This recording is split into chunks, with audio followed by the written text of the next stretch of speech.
All right. We will get ourselves started here.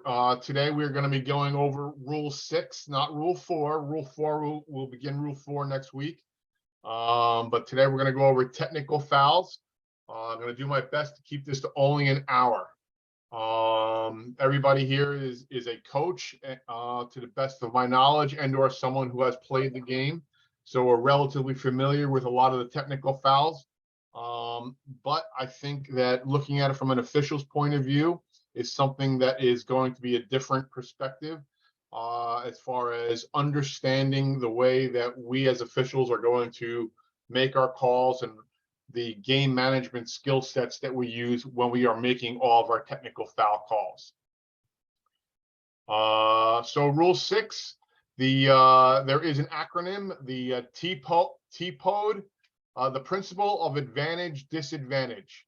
In most situations, your judgment, the level of play, and game situation will determine how you will call technical fouls.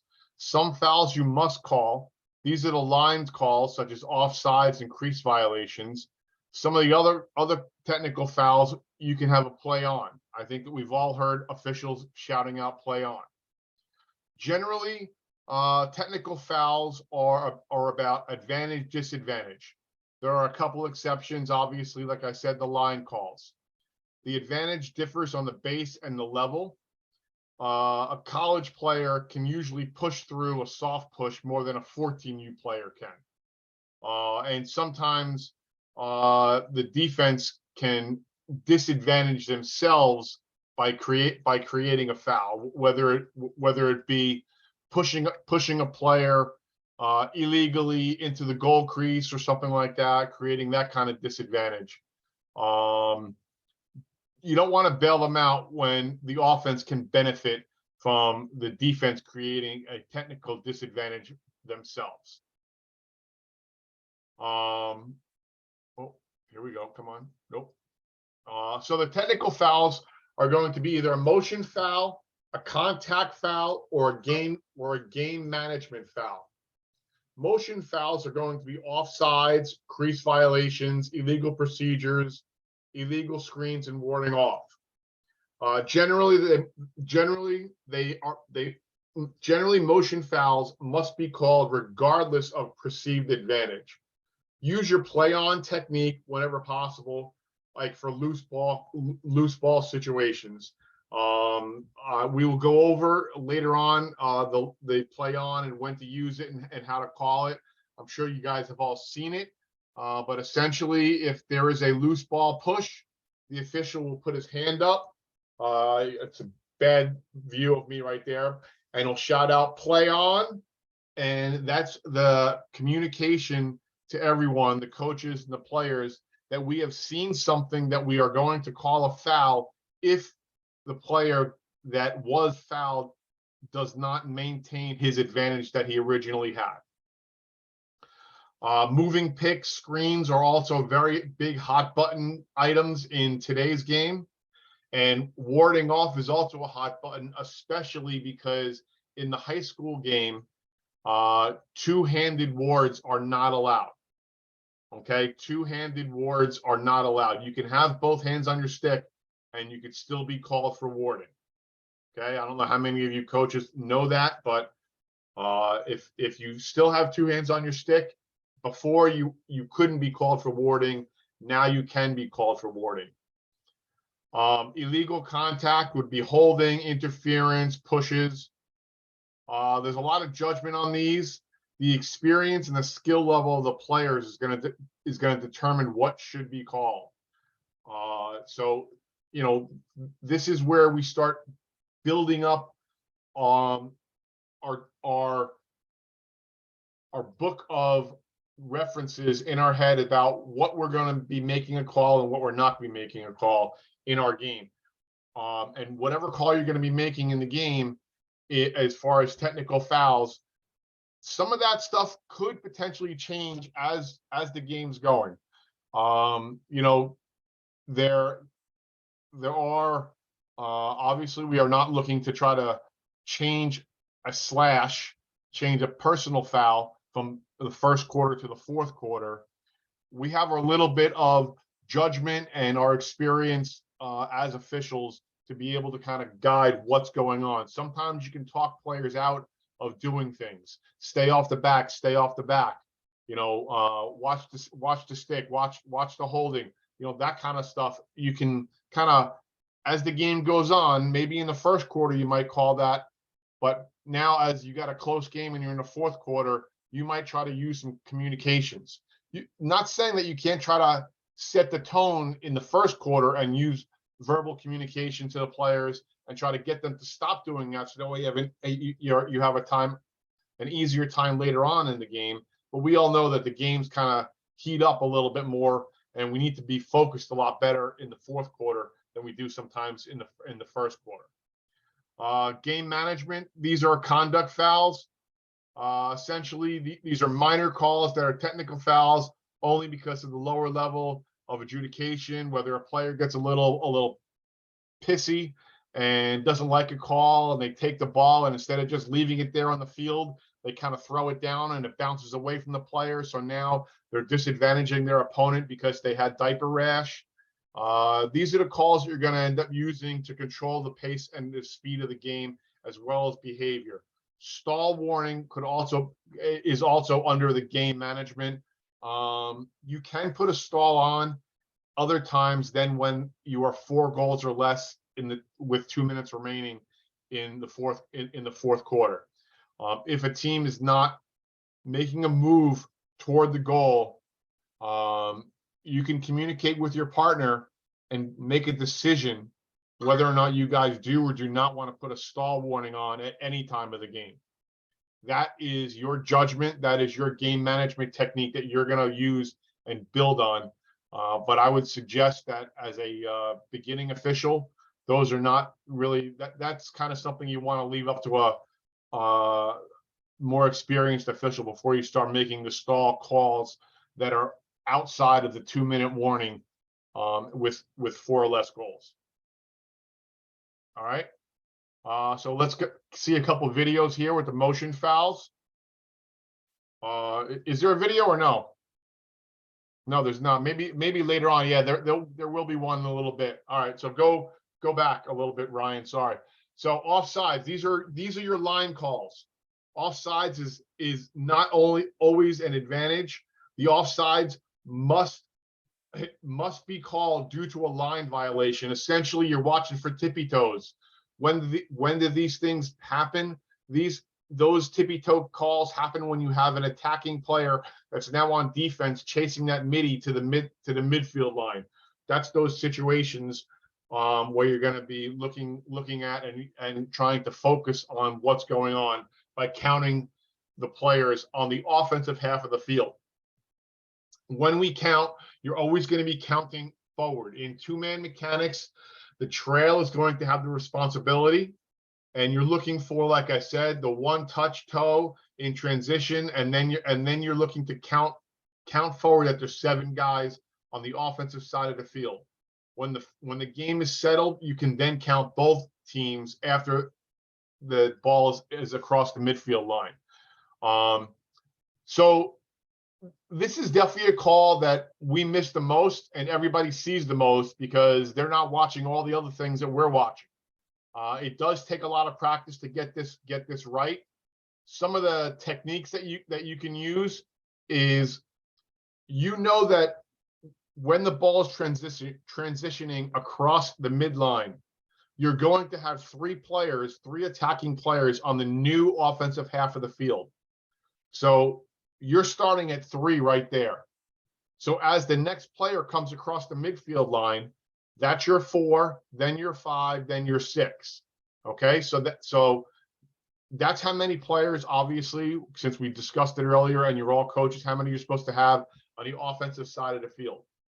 You don't want to be looking backwards. You don't want to start counting backwards. And a lot of coaches have a tendency of thinking that it's offsides if the now defending team who is back, or the attacking team who is back, only has 2 players back. We care about where the ball is, not where the ball is no longer. That's why we don't turn our head and look backwards. and try to get, try to have that call be made. You're looking to make the calls where the ball is. That's a situation that when it happens and the ball then comes back across, if there's an offside situation, you'll have that. But quite frankly, if a team doesn't have, if they only have 2 players on what was the offensive side of the field and now it's a defensive half of the field, it's going to be tough to be offsides in the first place.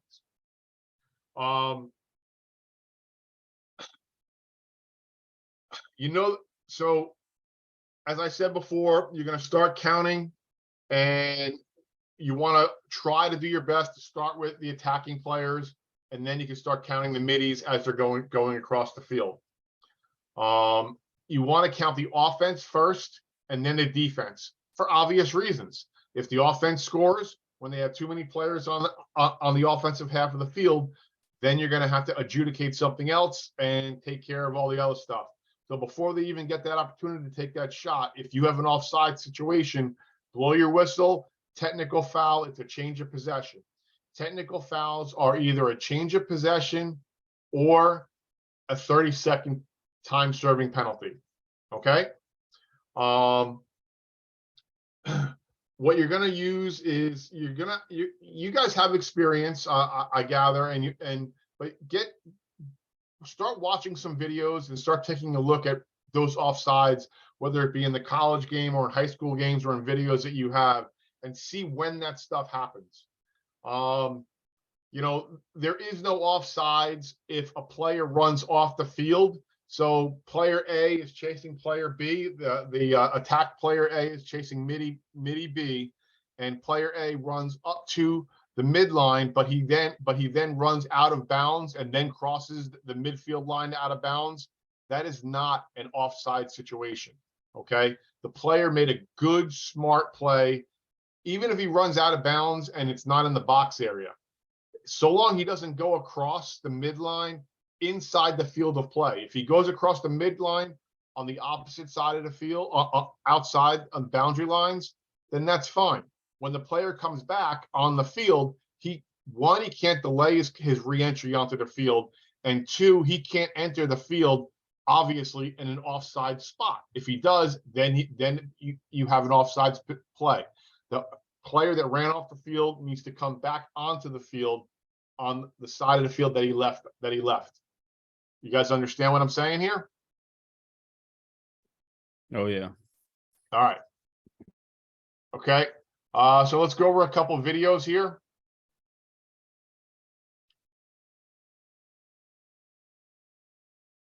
So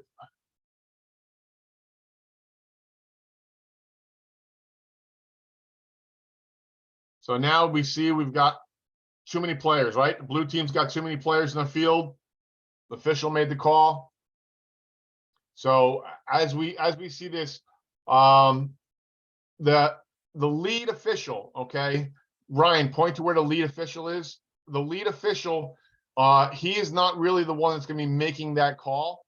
It's going to be the trail official who's going to be making that call. All right.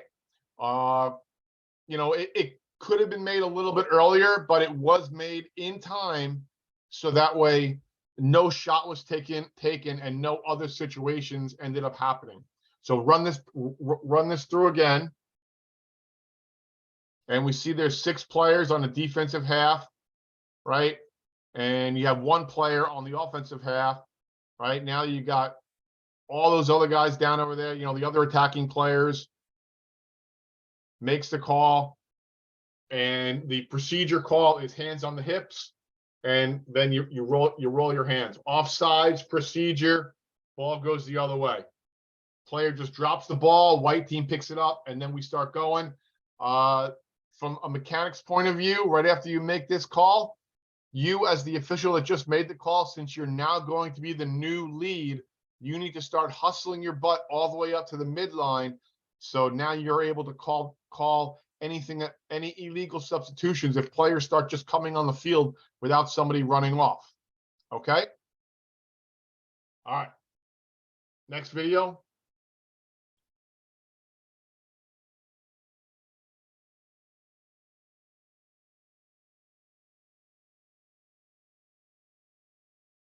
So As we can see, defensive player number 10 was making a check on the player, and the player was able to get through the check, right? And the player there was legal contact between the white player and the red player, okay? But the red player then went offsides. Not, due to the contact that was legal, that's an offsides call on the defense. Okay. So if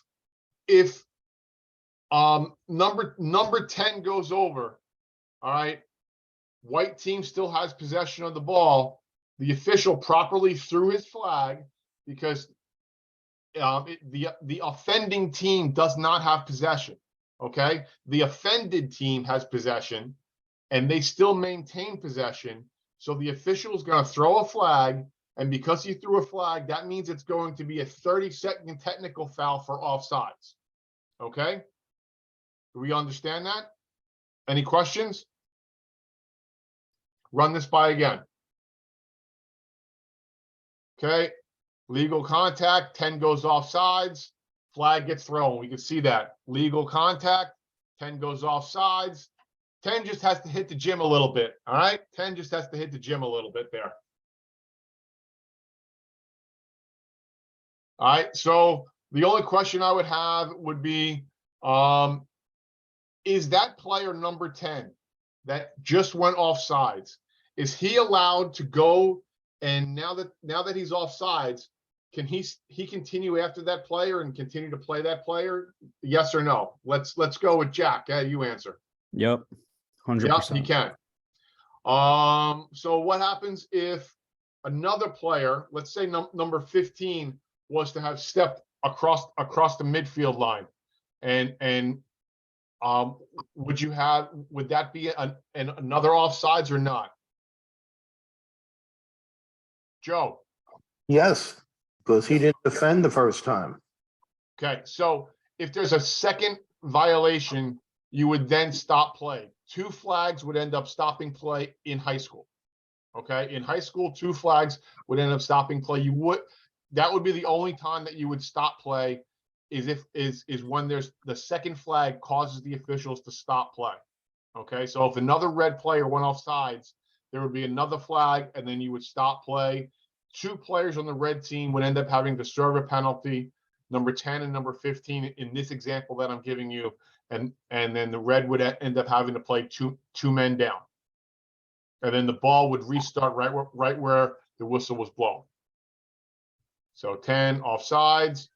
He can go chase him. He can go get him if he wanted. Coach, I'm sure that all you guys as coaches, go ahead, go get him, because you would have seen it. Go get him. Go get him, 10. Go get him, 10. And this is going to be one that's going to take a while. It'll definitely take a while to get the feel for making the offsides call. You guys understand and make the offsides call as coaches, because you have plans and you have plays and that you're trying to run and stuff like that, and you're trying to draw the players offsides. So it's up to us as officials, because we're not trying to draw anybody offsides, to counting. This is a huge game of counting. Whether you're counting 20s, whether you're counting 10s, whether you're counting 4s, whether you're counting players, this is a huge counting game. So, understand each section of the field and understand which count you're supposed to have, and anticipate and play chess and anticipate what's going to be happening in the future with, okay, this is what's going on now. What could the next thing be happening that I need to be aware of? All right. Crease violations. Okay. Crease violations must be called because it is a line violation. And you can also use your play on if no goal is scored. Okay. So there are 2 different occurrences. Shots and the player goes in the crease. You need to blow the whistle immediately and kill play.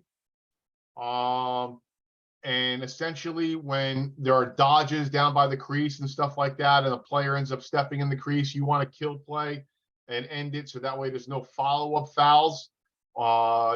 when you're making these crease calls, you want to be big, you want to be animated. You want to run as close as you can to the crease and be pointing in the crease, crease, crease, crease.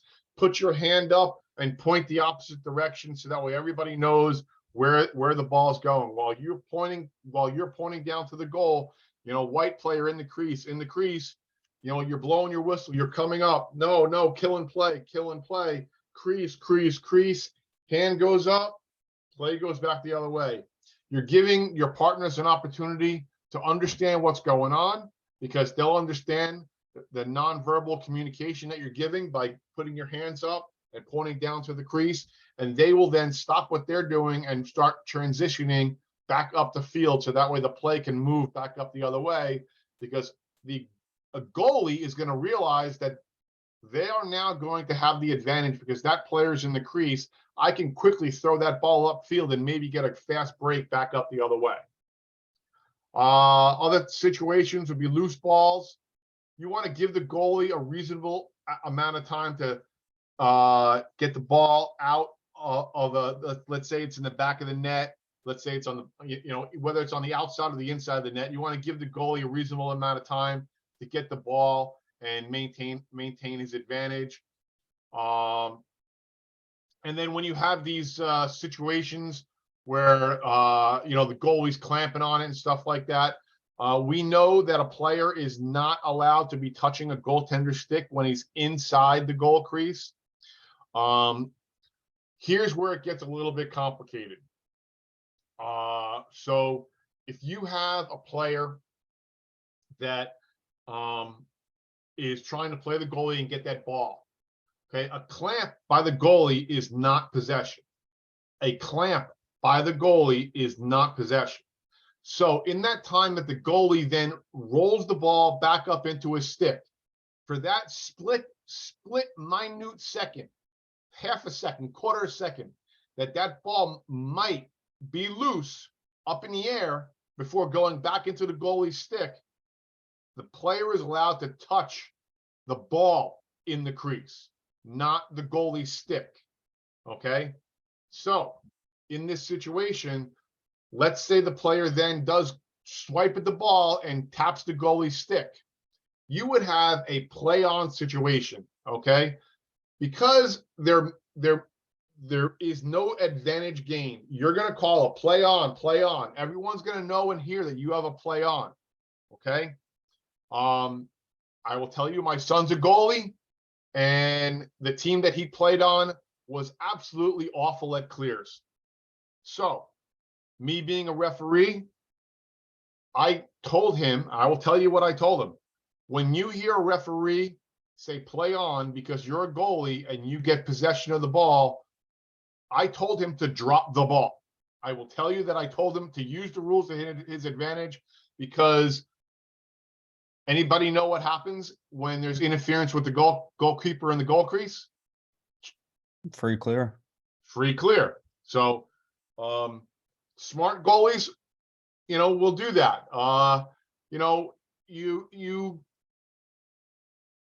I also told him that you will only get away with it once. Quite frankly, if I saw a goalie do that, I will let him get away with it once, but I will also have a conversation with him and tell him not to do that again, because he is the one that's intentionally creating that disadvantage. So if I will call that play on and I'll give it to him once, and I'll say, hey, I'm gonna give you credit for being smart, but now you're not gonna pull the wool over my eyes again. I'm not gonna let you get away with it, because in the spirit of what the game is, he's not really playing in the spirit of what the game is. Any questions on that? So here is now, what is the call if an offensive player, not a defensive player, an offensive player that's now going to be on defense because the goalie makes the save, and now the player that's the attacking player, the goalie has it, and the goalie then runs around to the back of the crease, and the attacking player runs through the goal crease. Does anybody know what the call is? All right. So when an attacking player runs through the goal crease when the defending team has possession of the ball, that is a technical foul. That is a technical procedure foul. So because the team, his team doesn't have possession of the ball, they can't lose possession of the ball. And as I already said, technical fouls are either loss of possession or 30 seconds. Our only option is to throw a flag, and that player has to serve a 30-second illegal procedure violation. You guys understand that? Silence means you do. All right, illegal procedure. All right, illegal procedure is a category. It is not a call.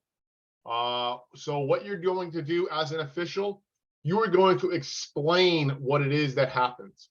So, like I said, in the situation I just went over, I throw a flag because that attacking player ran through the goal crease. And I'm going to when I relay that call, because more than likely I will be the new trail, okay? And I will then be able to relay that information up to my partner who is going to be the new lead. And I will say, blue 1 ran through the crease. And then he will then be able to explain that. Whether or not the coach knows that rule or not, it's not my problem. I can and we can explain that to him, what it was that happened later on, and help educate. However, we don't want to delay anything going on with the course of the game. As I said earlier, time is money, and you can let the coach know, as opposed to going over and that's a black and white call. Okay, to me, that's a black and white call. You don't need to have long conversations. Coach, your attacking player ran through the crease. That's the end of it. That's the end of the conversation. You don't need to have anything more. You want to get play started and offer an additional explanation later on if needed. Delays of the game. You're going to be tested on your tolerance level. That essentially is those players that teams, let's say, that don't know that the midi is supposed to be the one that's going to go get that ball on end line because the long pole was closest to the end line when the ball went out. So the coach doesn't want the goalie starting it. Coach doesn't want his pole starting it because they just throw moon balls. So he wants to get his midi to get that ball on the stick as quickly as he can, but the midi's somewhere up above the box, picking his nose and not paying attention to what he's supposed to be doing. So what are we going to do in those situations? As I said before, we give counts. We're going to give them a 5 count, okay? And we're going to let that team know that if somebody's not moving towards that ball to get that ball back in play, then we're going to change possession and give the ball to the other team. Other situations that happen a lot, players think that we as officials are going to blow the whistle when the player is off the field. They stand off the field at the end line and they wait and they wait. And we can't start the game when the player is not on the field. Just start giving your 5 count. If that player has not been taught well enough, you can tell him, get on the field, get on the field. And if after the 3rd time you're telling him to get on the field and he's still standing there waiting for, I have no idea what, just give him a 5 count, and then his coach will start yelling at him, and he'll start paying attention to his coach if he's not paying attention to you. Make these calls early, and if you have any issues, whether it be players that are throwing the ball on the ground and after a change of, they get called for a ward or something like that, and they get all mad and as I said before, get diaper rash. You know what? Throw the flag, because they're already lost possession of the ball. Throw the flag, make them sit. Mouthpiece rules. Mouthpiece rule used to be a personal foul, 1 minute, non-releasable. Mouthpiece rules are now a technical foul, change of possession, or 30 seconds. Change of possession is self-explanatory. 30 seconds would be when the opposing team has possession of the ball. Your mouthpiece call is going to be something that is, you're going to see it because that player is going to have his mouthpiece flopping around.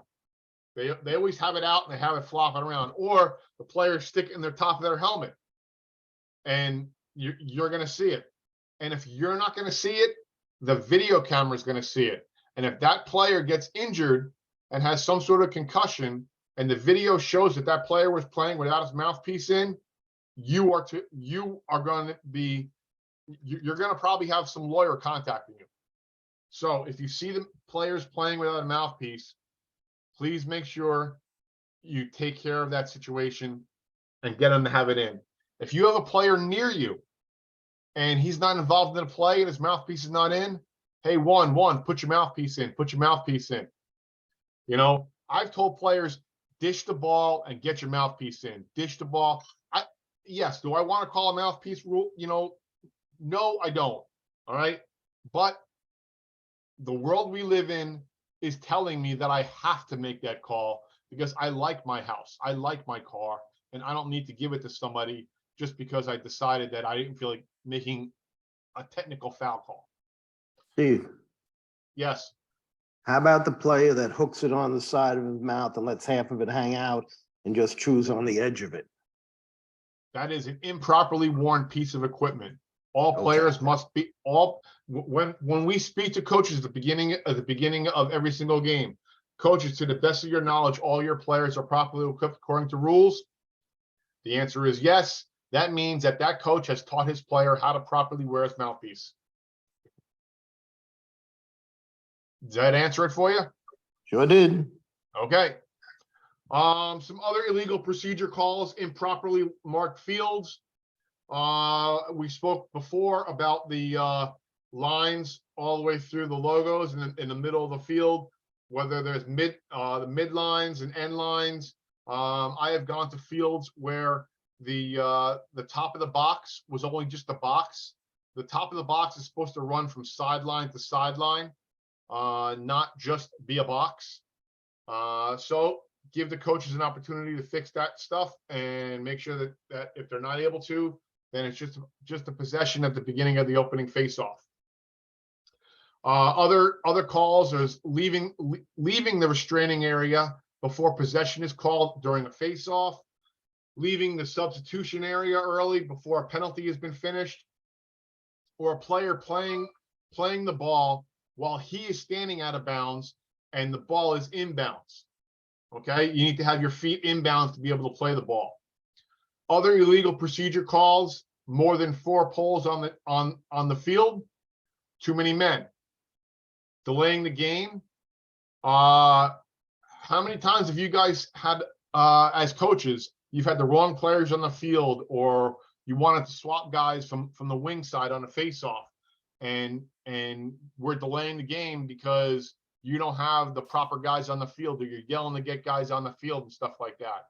Once we as officials, once we get the ball to midfield as for the next face-off, we're going to put our 20-second timer on, and you have 20 seconds to make sure that all your players as a coach are ready to go on the field for the next face-off to continue the game. If they're not, that would be an illegal procedure call. They're delaying the game, whether it's intentionally or unintentionally. Now, use your better judgment on that kind of stuff. If a player's tying a shoe, hey, no problem. I got no problem, because that's a safety issue. If it's a safety issue, I'm not gonna enforce that 20-second rule. But if your timer goes off and you're still waiting for them to put a guy on the field on the far side wing, you know what? That's just poor preparation by the coach. So, the coach needs to do a better job in what he's doing to make sure the game moves along in an orderly fashion, because maybe that team is gaining momentum and they just came back from being 3 goals down to being 1 goal down, and they have the pace. Coach doesn't have any more timeouts. So now I'm going to kind of slow things down and get a timeout by just slowing down my substitution. So, people have told me that I give coaches more credit, but that's kind of the way I think.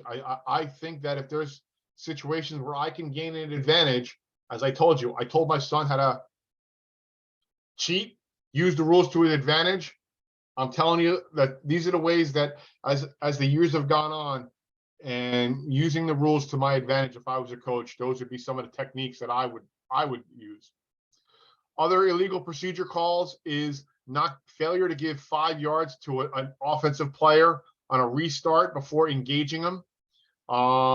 So it used to be that we would tell the players, back up 5 yards, back up 5 yards. Last couple of years, that rule has been eliminated, and now the onus is on the player to provide that 5 yards. Okay. The reason being is because that player that's ready to go can pick up that ball and be able to play right away and get that advantage. So what happens when a player does not give 5 yards for a restart? You can initially have a play on and try to help that new defending player by shouting out play on, and that'll give him an opportunity to maybe back off. But if he's showing no signs of backing off, then you're going to throw your flag and he's going to serve a 30-second illegal procedure call. Okay. You know, some of the techniques that I use and I've told other guys to use, if you don't want to make that call, what you can do is this is the phrase that I thought of to use to players. Okay. Ball goes down. Now it's going to be, now the blue team's going to have it and pick it up, and the white team's got to give them 5 yards. Okay. White, if you want 5 yards, you don't have it. If you want 5 yards, you don't have it. And I will give them that opportunity to then move themselves. But I'm only going to kind of say it once or twice, because I know that other player is looking to go. If the player's like looking to go, then I need to be ready to kind of let him go and not really give that white player an opportunity. But if the blue player is kind of like in his mannerisms, he does not seem to be ready to play. He doesn't seem to be knowledgeable of what he wants to do with the ball. Now that's your opportunity to recognize that and give white some communication. So that way, maybe we can help things out and move things along a little bit. So, you know, that's a game management technique and a situational technique, and being able to recognize the situations that you're going to use it in is the skill set that you're going to need to build up over time. I would say that in a violent, aggressive game, I'm going to tell that player, back up 5 yards, and I'm going to intentionally make them back up 5 yards. Because all that's going to happen is going to be a violent swing. And now I'm going to go from an illegal procedure call to potentially a slashing call or a cross-checking call, maybe even a head contact call if he swings a stick really hard and it hits the player in the throat or something like that. So, as I said, you're playing chess. Understand what situation you have in front of you, and then understand what are the next things that could potentially happen, and what can I do with my officiating skill set to try to avoid these next steps without having an effect and having my decisions that I'm making, whether it be a decision or no decision, having what I do as an official give an advantage unnecessarily to another team. Okay. And then obviously, as I said many times again, immediately dropping the ball on a quick turnover. So, and your word choice is going to matter when you're communicating with them. All right, coach, your player took away their advantage, and that would be the situation with, you know, the 5 yard rule. And essentially, the coach is going to be yelling, "You have to give them 5 yards. You have to give them 5 yards." That used to be the case. That is no longer the case. So,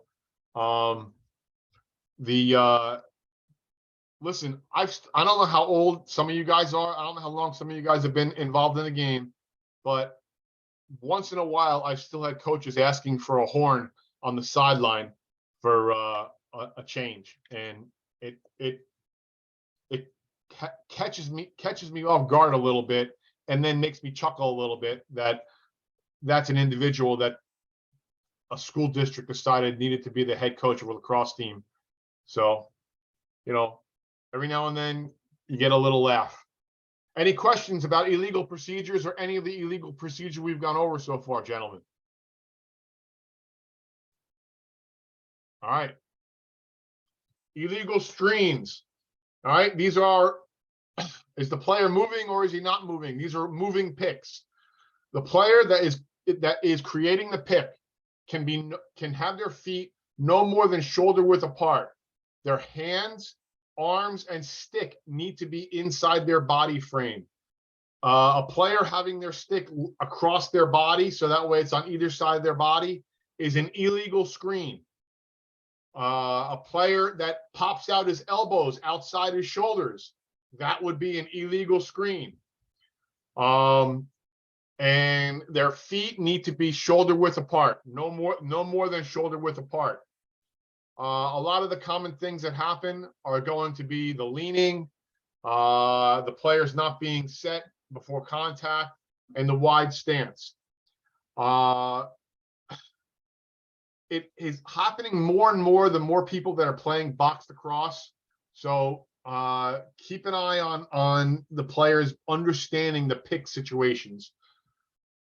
Don't get confused with a pick and a man ball situation. Okay. A pick is when team A has possession of the ball, team B is defending, and team A2 is going to run a pick, a standing still pick on the team B player. Okay. If there's a man ball situation within 5 yards, legal contact from the front and from the side is what you're looking for. Legal contact from the front and from the side when the ball is down on the ground, right? Sometimes officials have made mistakes on those calls. So try to understand the situation that you're in. Ball is down, you can't have a pick. Possession of the ball, then you can have a pick. And not very often, but sometimes players have run picks with their back to the player. What you're looking for on these picks is going to be the player blowing up another guy. You don't want to have anybody getting injured. You don't want to have the defending player blowing up the player that is setting the pick. So when these picks happen, these are your injury potential situations. So try not to just look aside, be focused on what's going on, understand what is going to be happening. Either the player is going to be moving, he's going to be setting himself up illegally, or there's going to be a violent collision that could potentially happen. Could be a great pick, and we just keep on moving on. All right. Steve? Go ahead, Joe. You have a question? Yeah, no, just an observation.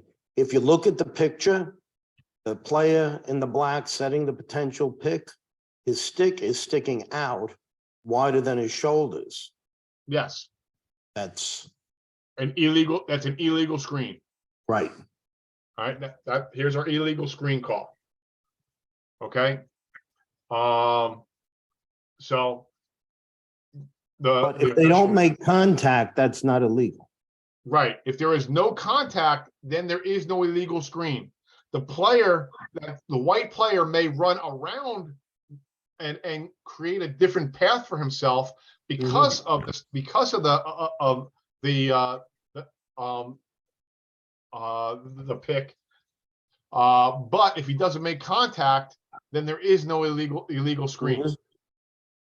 Thank you. Any questions, guys? Any other questions about that?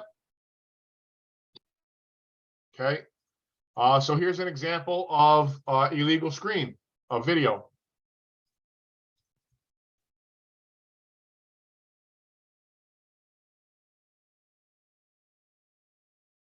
So you got the black player who moved. See how he moved his shoulders right into that white player? Okay, and then the player that had possession of the ball, right? Heard the whistle, put the ball right down, and then we're off and running. Okay? He spins into him, made contact, illegal illegal screen. Does anybody have any questions on that? Would anybody have called a delay of game on that, run that all the way? Would anybody call a delay of game on that player on 17 black that after it was called, put the ball down? Is that something that anybody here would call a delay of game on? I mean, I wouldn't. I don't see anything that was delaying the game in that manner. If he would have taken the ball and kind of, you know, put it down in a violent manner or something like that, it was almost a pass on the ground right to the white player. So, you know, in that situation, you know, right down on the ground doesn't mean that he just puts it down and the ball is stationary. You know, you're using a judgment about, you know, he put the ball down. The ball's rolling, it's moving, players moving, the stick's moving, the ball might move a little bit or whatever. So, you know, if the ball gets put down in a way so that way it forces the new team to have to chase the ball down, then you start thinking about what it is you're going to call. Any questions, guys, on this? Okay. Now we're going to talk about illegal contact. All right. Possession versus no possession. Okay. Simple advantage, disadvantage stuff. Sometimes a no call is okay to keep the play going here. There are times in certain levels of play where all right, well, how many guys have ever seen or know, you guys know what a wrap check is? Okay. Player's running down, another player puts his hand on his back, goes to make a check like this. All right. That's a technical foul holding. Okay. That's a hold. By rule, that's a hold. Okay. But if something happens and it's a real quick thing and there's no advantage, disadvantage gained in that situation, all right, then you can probably let that one go and have that be a no call and tell the player, hey, watch that free hand, you know, something like that to communicate and let the player know that you saw what happened and you're letting it go, but you're letting the player know that you saw it. So now he's going to potentially be a more improved player further on in the game. But if that wrap check happens to cause the player to stumble or something like that, then you've got your holding call, okay? If that causes the player to move in a direction that he wasn't meaning to go in, if there wasn't equal pressure being applied, then you're going to end up having a holding call in that situation. Loose balls. Let's get that ball up off the ground, okay? When you have scrums on the ground, control calls. What's a control call? A control call could be balls loose, push, going this way. Balls loose, hold, going this way. Here's a call that I use as an official in some of these games that are of the lesser variety in talent, would be those scrums that are happening. I bet you that there are plenty of times where one player is got his stick over top of another player. That's going to be a hold. He's preventing the player from being able to scoop up that ball, and he's holding his stick down on that scrum. You'll be able to make that call and just say loose ball, hold, put the ball up. Now, if you have two teams that are good teams and they're playing hard and they're working to go get that ball, more than likely that ball is going to be up and off the ground pretty darn quickly. So you're not going to have that long time ball on the ground. That's what I'm looking for. I'm trying to get that ball that's on the ground for 3 seconds in a scrum up and in somebody's cross. All that's going to happen are going to be bad things. So I will absolutely go and manage the game so that way I put the ball in somebody's cross. I'm not going to invent the call, but what I am going to do is look at the players that one player has his stick across a player's arm, across a player's hand, not stick to stick contact. That's when I'm gonna be looking to make that holding call in those scrum situations of the lesser team variety. As I said, the level of play is what's going to matter. Can the player being held run through it without any advantage being lost? And contact and pressure is A1's body and stick contacting B1's body and stick. You know, you've got those kinds of situations. If you're stick on stick, then you're good. Your stick on body, then you're not good. Hands holding the stick are part of the stick. You're looking in the holding situation, you're looking for unequal pressure. So if there's unequal pressure, then you're gonna start making your decisions on whether or not you're throwing a flag, whether or not you're calling a possession call. Because quite frankly, if that player in blue, if that stick by white was underneath a blue player's arm, and that player on blue was clamping down on his stick, who's holding who? All right. So you got to keep aware of the players that are clamping down. Take that long pole, put it underneath the arm. All right. And that player is clamping down, and you and your experience is telling you that the player with the ball is clamping down on the pole and holding the pole, so that way the pole can't defend properly.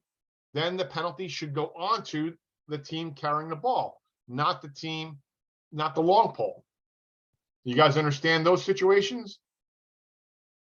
Any questions there?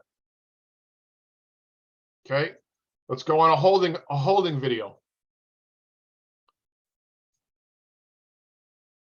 Okay, up around the head and neck. That's an easy call all day long.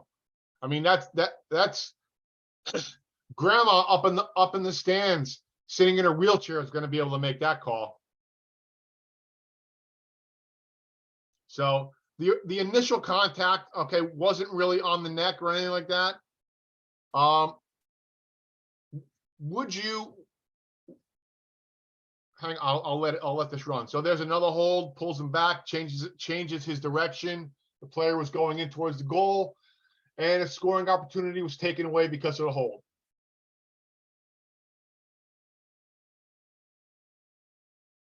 Makes his move, pole gets across his body, goes to pull him back, across his chest, and then it rides up under his neck. So in either one of those situations, there may be a further penalty for the stick around the player's neck. That is going to be your call, because my view of it is that if that player that's being held knows he's being held and he's going to feel that stick riding up towards his throat, he's probably going to be flinching and maybe moving his arms up. Okay, so if the player holds around the neck, you're going to definitely have something more than a hold. If the player's initial contact is on his body and then it rides up because of the reaction of the player in possession of the ball, then you need to take the situation as it is and make your own judgment. I can't create your judgment. I can't tell you what each and every single absolute situation is. Every situation, every game is always going to be different than the last. And it's going to be up to you to be able to determine, does this situation warrant more time-serving penalty or not? You guys understand what I'm getting at? All right. Pushing. All right. This is all simple advantage, disadvantage stuff. Sometimes we can have a no call. That would be the play. That would be the play on. But even though that is the no call, you're not, blowing the whistle. That is a call. All right. A play on is a call. Loose balls, you're getting the ball up off the ground. You're trying to make those control calls. The level of play is what's going to matter. The player that is being pushed, did he still maintain the advantage that he had? If that player ends up getting pushed from behind, and even if he does get possession of the ball, all right, does he get pushed into another defending player, so that way that player still never was able to gain the advantage that he rightfully would have had if he never would have been pushed in the first place? So white player is pushing black player. If off screen, right, There's another white player there, right? And in this situation, black gets possession of the ball, but there's another white player immediately in front of him. He would have had a better opportunity to avoid that second white player if he wasn't pushed in the first place. You guys understand that? And as I said before, the front and side is legal. And it has to be within 5 yards of a loose ball for it to be legal. Even a ball in the air, it's not necessarily a ball, a pass. 5 yards, that's a loose ball, right? Ball's up in the air on a pass. 5 yards is a loose ball. Okay? We're looking for unequal pressure and pressure from behind. You're going to normally see that player extending his arms onto the back of the player. If for some reason that player's got his hands extend, further apart than inside of shoulder width, you could have a cross check there. Okay, even a loose ball push can be called as a cross check. Joe, you're about to say something? No, I'm good. All right, no problem. Nope. All right, so here's some video examples of pushes.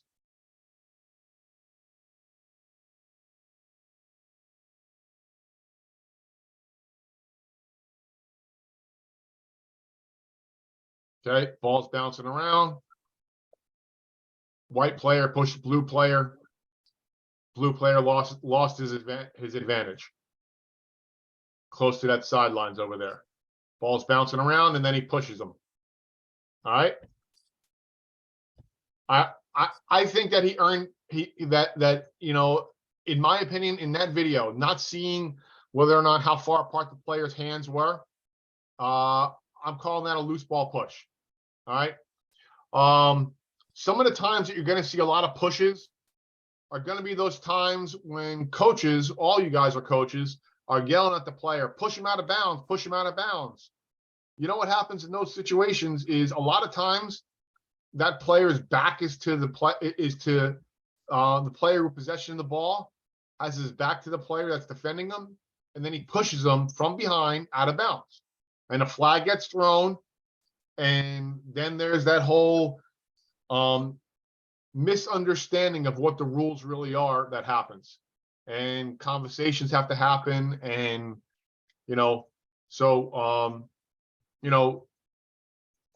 understand where you are in the field and what could be happening. Those sideline calls should not go uncalled. Those sideline pushes from behind should not go uncalled.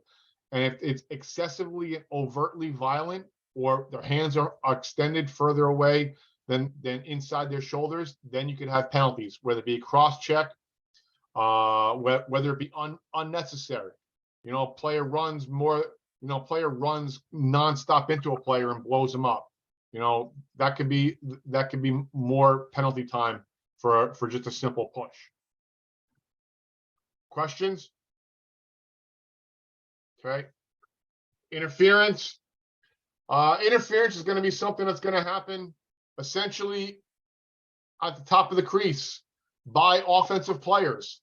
Offensive players are going to be running picks on the defensive players as players are running through. Offensive players and or defensive players are going to be putting their stick on their opponent to try to make sure they can't go in certain areas. Those are your interference calls that you're going to have. There'll be other stuff. There could be there could be interference if it's more than 5 yards away. All right. Anytime it's inside of 5 yards, contact is able to be made. Legal contact is able to be made. Outside of 5 yards, then that would be your interference call. And you can use your play on in this situation. If you have an interference called, on a loose ball pass, you want to have play on, then you can have your play on and give the ball to the offended team. Okay. But most of the time you're going to see the interference happening by the offensive player trying to run some sort of a screen or pick off ball, far away from what will be a pick, just because of the movement and the type of offense that they're running. Any questions on that? Okay, here's a video example.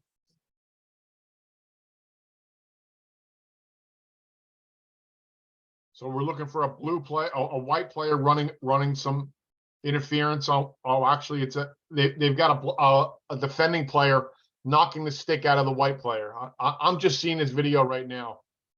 So it appears as if the red player knocked the stick out of the white player's hands, and then the official caught it, threw the flag. Everybody saw that?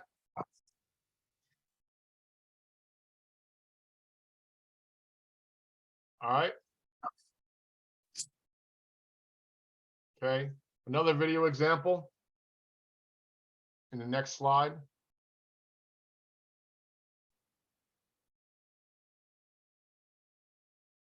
So that was pretty easy. So what the official has to do is throw the flag and blow the whistle. The reason why the official has to blow the whistle is because there's a crease violation. Okay, you're trying to make sure that the goalie is safe and doesn't get injured in any way. So that's why the official ended up blowing the whistle. Obviously, he blew a whistle because you could see all the players looking at the referee. And then we also saw the flag in the video. The player came down and pushed the player into the goal crease. That's going to end up being interference call there. Run it one more time.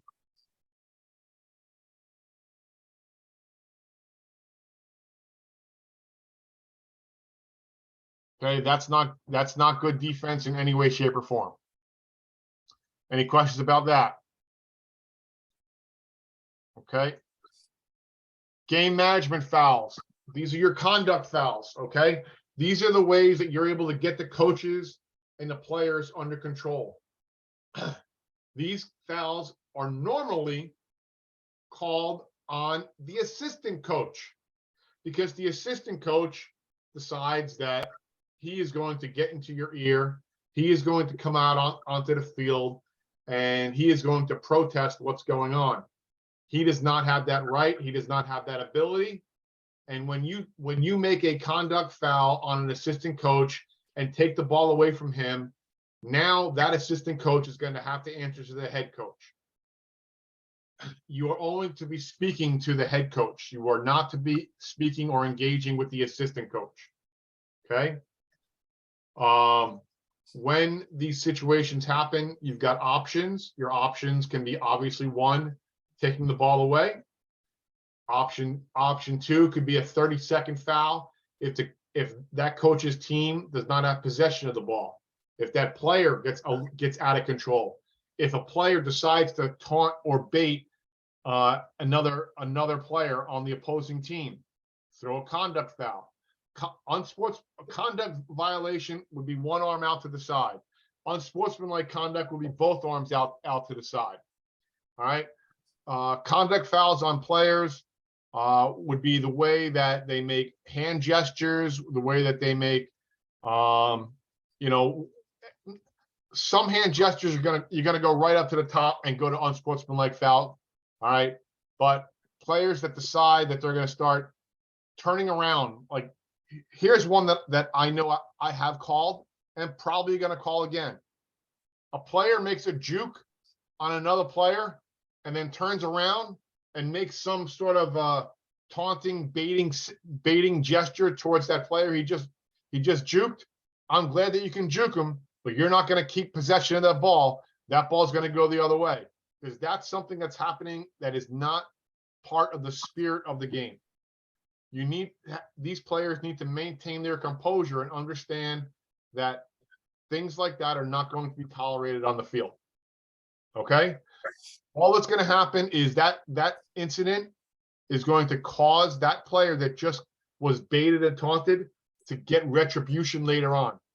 So if you get the retribution for him, it's just a quick change of possession, and that player feels validated in knowing that you are aware of the situations that are going on the field, and your message to that player is you can't do that kind of stuff.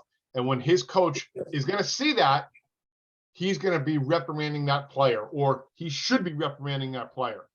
Okay. If in that situation, the coach decides that I'm not going to reprimand my player, but I'm going to reprimand the referee, you're going to throw your flag and give a 30-second conduct foul on that coach because they don't have possession anymore. You've already blown the whistle, and the other team is going to have possession of the ball. You guys understand that? Yes. Conduct fouls can jump up to unsportsmanlike conduct fouls because that's the nature of the beast. Quite frankly, that is the nature of the beast. It is an emotional game, and players play the game with passion. Coaches coach the game with passion, and trying to talk coaches and players off the ledge is a skill set that we need to be able to obtain. And we need to maintain our composure so that way we're not the one that is baiting or taunting any of the coaches because they're getting in our kitchen. We don't want them getting in our kitchen. We're the ones that are the policemen out there enforcing the rules. So when we have technical conduct fouls, opportunities, use that so that way you maintain an orderly fashion and good composure out on the field. Any Well, questions there? Okay, we experienced this last year. Okay, player ejection. Okay, name calling and taunting. Okay, some people felt that the name that was called was offensive. Some people felt it wasn't offensive. Is that up to our discretion if it's offensive to us or the general public? If it's offensive terminology, it doesn't matter whether or not it's offensive to you or not. If it's offensive, if it's offensive terminology that you have heard, all right, that you have heard, because there have been situations where I have had players come up to me and they have told me that there have been some ethnic and racial slurs directed at them. I immediately blow the whistle. I go over to the sideline. I bring both coaches in and I explain to them what happened. I explain to them that I did not hear what was presented to me. I then tell the coaches, I'm going to call an official's timeout. I want you both to bring your teams into you. I want you both to address this situation, and then we will continue play. Okay, if it continues, what's the criteria for player ejection? Okay, so first of all, you need to hear it. Okay. Okay, All right. So first of all, you need to hear it. If you don't hear it, you can't call it. okay. Anybody else have any questions? Okay, last subject here is stalling. This will be real quick. NFHS in the last 2 minutes of the game, 4 goals or less is when you're going to have your stall warning on. It's kind of a subjective call when it comes time to the team in possession that's not attacking the goal. Consider talking to your partner, kind of give him a little wink, give him a little, hey, what do you think? What do you think? In your pregame, have some sort of a signal that you're going to put onto each other to kind of whether it's just jiggling your belt buckle and letting them know that way that that's what you might be doing. But in your pregame, have that kind of conversation with your partner about what signal you might be using for a stall that you may or may not be putting on. Some of the things you're going to consider is going to be score differential, what type of defense is being played, those types of things. And when you do put the stall warning on, it's not once the ball gets out of the box, it's once the team that is supposed to keep the ball in the box has possession of the ball outside the box. So there could be a pass that happens and the ball goes into the alley, but you're not going to blow your whistle until that attacking team either picks up the ball goes out of bounds, or you may not blow the whistle because the defending team picked up the ball and now they've got the advantage, and you don't want to disadvantage that defending team that now picks up the ball. Okay, you guys understand? Does anybody have any questions? Because the next slide is just a Kahoot, so we don't even need to see that. Is there any questions about the the technical foul rule that we went over? No. Yeah, I'm all good. All right. So our next session is going to be on the 14th in a week, and then we're going to take a couple weeks off. We're going to go over Rule 4. We may or may not get through everything in Rule 4. I've been trying my best to keep this to within an hour. I haven't been very successful so far. I kind of have been probably providing you guys with a lot of information, and I'm trying to be as concise and clear as I can without getting anybody confused. So if there's anything that you guys are confused about, any questions that you have, please feel free to reach out to me and we will continue with whatever it is that you need. If at any point you guys have any questions about any of the material that we've covered, please feel free to reach out to me. Okay, Steve, we're gonna do the 14th and we're gonna skip the 21st? Yeah, we're gonna skip Christmas and New Year's. Yep. Okay, Hey, All right. Steve, Does anyone have any questions about anything? yeah, I had a question and it was from early on, but it was regarding warding. And this is something that we've been dealing with in the upstate. I understand what warding is. What is the rule on the offensive player lowering his helmet as if he's a running back in football and running through the defender? It hasn't been. It hasn't been very officiated very even up in the upstate. I was curious to your thoughts on that. The rule, well, my thought is exactly what the rule book is. If the player lowers his head and has his head make contact with the defending player, I will throw my flag and have that player sit for 2 minutes. That is head contact, Mhm. and that is a 2-minute non-releasable personal foul. Okay, easy enough. Okay. Anybody else? All right, guys. Thank you very much. I appreciate you guys participating and continuing. Like I said, we'll send further emails out about all the different dates and all that kind of stuff. And I'm working on getting us some guest speakers because I'm quite the boring individual. So have a good evening, guys, and talk to you later. Bye-bye. Thank you. Thanks. good night, Steve.